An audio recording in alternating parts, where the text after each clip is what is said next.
One of the benefits of growing cucumbers at home is that you get to grow varieties that aren't available in the grocery store. I'm Christy Wilhelmi from Gardenerd, and today I want to share some of my favorites with you.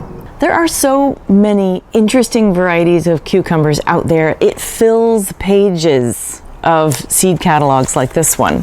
There's so many more options than just the Persian type or a pickling cucumber that will lend so much color and flavor to your salads and other food dishes when you choose to grow varieties that are unusual.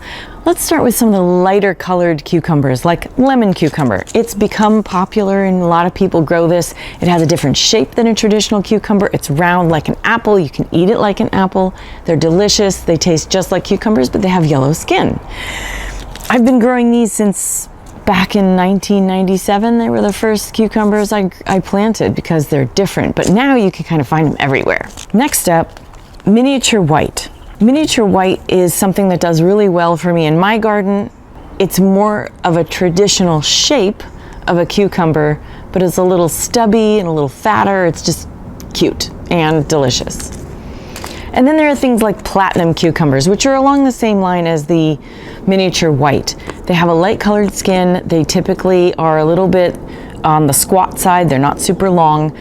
They're great for slicing and putting in spa water.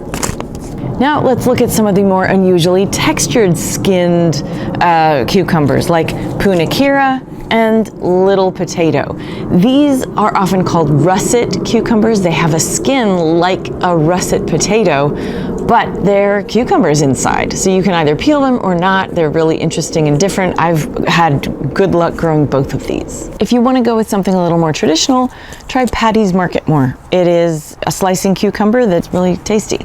Okay, now for off the beaten path, technically not a cucumber, but still delicious, are Mexican sour gherkin cucumbers. These have a completely different growth habit than all of their friends. They grow on tiny, tiny little vines that can take a really long time to get going, but once they get established, they produce like crazy. These are great for growing with kids. They look like miniature watermelons, and they are delicious. Also in the fun category is the painted serpent cucumber. Now, these tend to grow long and maybe curl at the end, and they're stripy, and they're interesting to grow. This will be my second year trying these. Last year they didn't come up, so I have to give it a go again. All right, let's talk a little bit about general cucumber planting. Here at Gardenerd headquarters, I like to plant them on a trellis. That means I get to use the rest of the bed for something else in the Cucurbitaceae family, like squashes or melons. We tend to grow 4 different varieties on the same trellis. We're not planning to save seeds, so it's okay if they cross-pollinate. The fruit will still come out. It's just that if you save the seeds, those will be contaminated with other varieties grown on the same trellis. So keep that in mind as you're growing your cucumbers.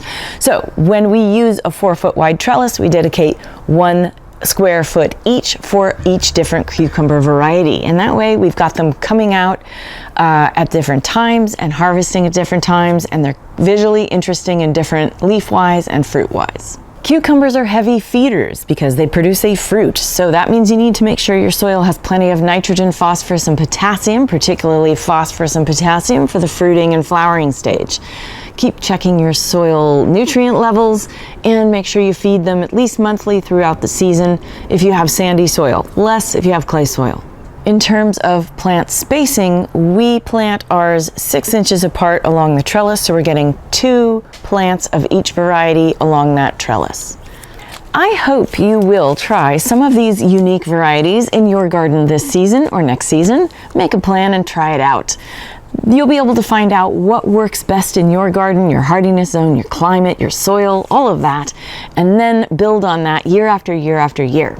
For lots of information about growing cucumbers, go to gardenerd.com or check out my book, High Yield, Small Space, Organic Gardening. While you're there, check out my other books, my online courses, and all the other free stuff at gardenerd.com. And consider becoming a Patreon supporter to support all the free stuff that we do here at Gardenerd.